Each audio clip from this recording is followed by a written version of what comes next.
Maersk Line's new Triple E class will be the world's largest ships, a record 400 meters long and 59 meters wide. Triple E stands for energy efficiency, environmental performance, and economies of scale. Environmental performance refers to the recyclability and reuse ensured by the cradle-to-cradle passport and the extremely low fuel consumption.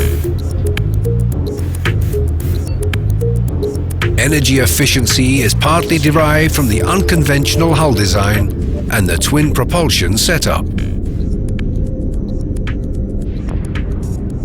Economies of scale can be attributed to the capacity of more than 18,000 containers, reducing the cost of moving a container by 20 to 30% compared to other vessels in the Asia-Europe trade.